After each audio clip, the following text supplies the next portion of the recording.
Hey friends, it's Brittany Valadez for BravelyDaily.com. Thank you so much for joining me for this interview where I am chatting with David Henrie. Okay, you guys know him from Wizards of Waverly Place, and he is amazing. Like, he's so friendly and so kind. So if you like this video, please make sure to give it a thumbs up and please subscribe. I really do appreciate your subscriptions. Also, if you want to be notified each time that I'm uploading a video, make sure to hit the notification bell, and those will be on the bottom of your screen. I believe it's this side, or it could be, but just pay attention. Yes. Okay, you know what? Enough of me chatting. Let's get into the interview. Hey David, congrats on directing your first project. Okay, so was this something that you had always wanted to do? And I noticed in this film, a lot of your Wizards co-stars are in this film. Did you actually have that as the original intent as well? So it's a great question. I was always a fan of like classic coming of age movies. To me, their themes were so primal and so meaningful and always made a big impact on me. So I wanted to make one of those movies as my first film just because I loved them so much and I was so familiar with them, but also because I wanted to explore modern day themes and flip tropes on its head that a lot of those 80s movies had. So I wanted to basically update it and do what is the saying? Put new wine into old wineskins. I wanted to do that. And so exploring the theme of expectation versus reality, especially set in the context of love, was big for me because I feel like kids nowadays, social media, movies, TV, I know I experienced it. I thought that's what life was going to be, and love especially, that's what I expected, you know? And that wasn't always the case. That's not always the case in reality. And so I really wanted to chew on that theme, especially when it came to love, and especially when applied to love, and make that movie. So that was very much a place of passion for me, and came from me learning from relationships and seeing what worked and what didn't work and kind of putting that all onto the screen. So it definitely was from a place of passion for me.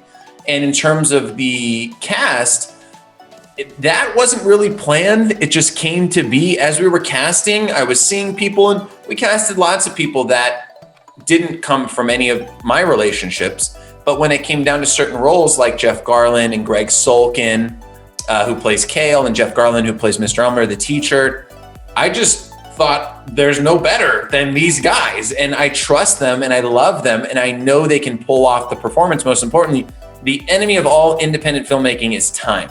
And so we were a low budget movie. So being able to cast people who are incredibly talented, who trust me and who I know can execute quickly, game over. So it came organically, but it wasn't planned. I'm so happy that you actually mentioned love, because that brings me to my next question. Now, I know that you are married. When you were pursuing your wife, how did you know that she was the one?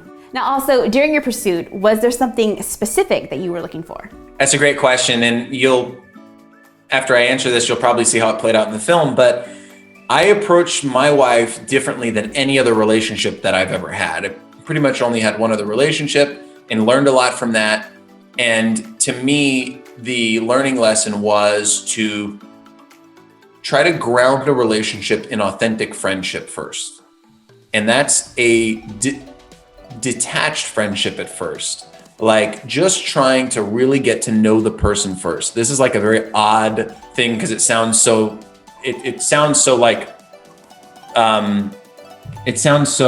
like of course, you know, but I never knew that. I never applied that. So with my wife, I of course was attracted to her, but we both were like, you know, let's just be friends first. Like the attraction's not an issue. Like we both clearly like each other. But let's try to be friends and try to not let all the fireworks and the craziness and the this and that like blind us. Like, let's just chill for a minute. Let's be friends. And it was the best thing ever because she genuinely is my best friend. And I genuinely love having fun with her and just hanging out. Like, it's great. It's great. And so it really has been, it gave us such a solid foundation for our marriage. Now, I know you're Catholic and I'm a Christian. When it comes to faith, how does that affect the kind of projects that you choose? And also, how does that affect how you raise your son? Absolutely. Yeah, great question. I think it really encourages me to not make things about myself. Like when I get involved in a project, I want it to be for a bigger reason.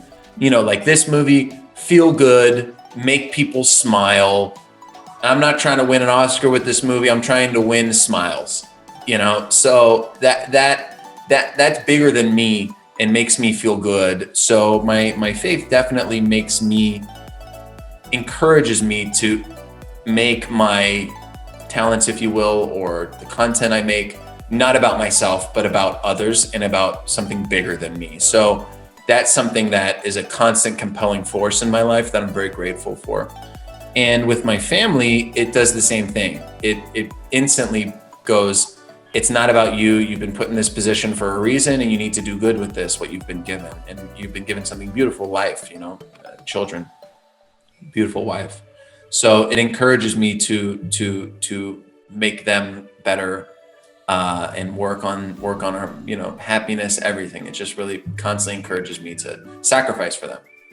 Now, there are several casts from many major shows that haven't really gotten along. How has the cast of Wizards of Waverly Place just stayed so friendly and help each other out with each other's projects through all these years? You know, the show was so beautiful, Wizards was so beautiful because it was about family, and it was about the Russo family. And at the end of the day, they stick together. They might go through craziness, but they stick together. And I'm from a big Italian family. So I very much and we all stick together and love each other and have each other's backs. Like my cousins were my best friends. It's just like normal. And so I very much brought that energy to set constantly and acted that way with everyone. And everyone else did as well. We acted like a family. Like we were there for one another. We hung out with each other. It wasn't false. Like you could feel the energy on screen, I think. And after the show ended, a lot of us continued to still be family. You know, me and Selena still were close friends and are to this day and always were. And the parents I'm still close with, David and Maria. I mean, everyone, we stuck together. Greg Solkin is one of my best friends. I talk to him almost every day. So we're always helping each other out and doing different things with one another. We just kept it all going. I actually have a special guest with me. She's a fan of Wizards of Waverly Place, and she wanted to ask you a question. Okay, so there's been a lot of talk about a Wizards of Waverly Place reboot or reunion, so I was just wondering maybe in the future if that could possibly happen. Well, kind of like I was just hitting on, the Russos were a family and we stuck together. And I think what made the show great was we were a family. And so as you see with this movie, we're bringing the family along and we're doing this film, and Selena's executive producing, which is great. And Greg's in it and Jeff Garland's in it. And so the family stuck together. And I think if you asked us all if we wanted to keep it going, we'd all say yes. And it's just a matter of time. But for now, we've reunited for a very feel-good coming-of-age movie, and this is the year. So we're keeping the family together, and it wouldn't be a surprise if down the line, when the time is right, we did it back in the old Wizard setting. Second, where would you see your character along with Selena and Jake's in the reboot or show? You know, where would y'all be kind of now, or where do you think y'all would be at? Yeah, it's a good question. So we've all talked about this, and I've talked about it with Selena, and we think what made the show great was what I was just saying, which is we're a family. So a great arc for a comeback season would be if you started us off on the opposite of that. So all of us are broken apart. We're not a family anymore. We're all doing our own things in the wizard world, and we're all living our own lives, but we've forgotten how to be a family. And so that would be a great, I think, arc for a season, because family is what made the show great. And also, again, it's why we all stuck together as a family after the show as friends and made this movie right now. This is the year. So we just wrapped up our interview with David Henrie. He was so amazing, right, Haley? He was super nice. We're like besties now. I mean, us and David. You probably don't remember our name, but it doesn't matter. You know his, so it counts. Okay, so we watched This Is the Year, and Haley, I want to know, what did you think about the movie? I really liked the movie. I enjoyed watching it. It had humor in it. It had a little bit of romance in it. It just shows a story about friends having fun going on this trip together and just experiencing reality instead of expecting a movie. But it was really good and I enjoyed it. Yeah, and it's definitely a feel-good movie after all that we've been through in 2020, just kind of like, you know, hanging out in our houses, like living through the characters, wishing that we can go on that road trip ourselves, something that we probably end up doing. Like, I think both of us will end up taking a road trip, right? Hopefully. Yeah. Hopefully. Yes, please God, one day. Okay, so yes, She recommends the film.